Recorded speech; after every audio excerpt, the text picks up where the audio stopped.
Allez, on parle maintenant emploi et discrimination à l'emploi. La région bruxelloise souhaite mettre en place un système de tests pour lutter justement contre la discrimination à l'embauche.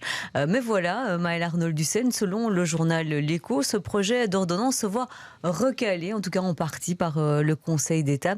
Ces tests ne pourront être menés par la région que dans le secteur public. Oui, et donc forcément pas dans le secteur privé. La cause, c'est cette fameuse lasagne institutionnelle belge. Le Conseil d'État a estimé que la région bruxelloise ne peut pas jouir de cette compétence, car ce type de mécanisme de contrôle existe déjà au niveau fédéral.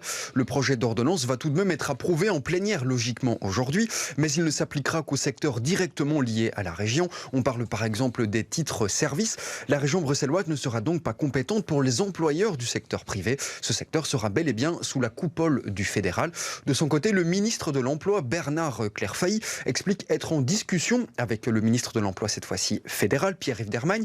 Il souhaite remettre en place un accord de coopération. Il souligne encore que le dispositif bruxellois est plus abouti et espère que le fédéral s'en inspirera. Et dans le concret, Maëlle, comment se traduit cette campagne de tests bruxellois ? Ça prend la forme de CV anonymes, d'appels mystères. Les inspecteurs aussi chargés du contrôle auront la possibilité de se rendre directement sur le site de l'entreprise pour évaluer dans quelle mesure des différences de traitement s'appliqueraient.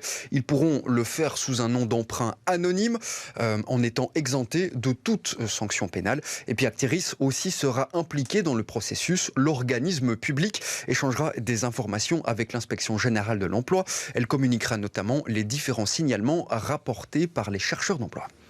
Et enfin, Maëlle, il faut le rappeler, la discrimination à l'embauche, c'est encore une réalité ici à Bruxelles, mais ailleurs aussi. Oui, c'est en tout cas ce que souligne une récente étude de l'université de Gand. La principale barrière, c'est le handicap, où les chances de recevoir une réponse positive chutent de 41%, comparé à une personne valide. L'âge est aussi un facteur, les orientations LGBTQIA+, également, ainsi que les origines ethniques. Là, on parle d'environ 30% de réponses positives en moins. Merci Maëlle Arnold-Dussen pour toutes ces explications.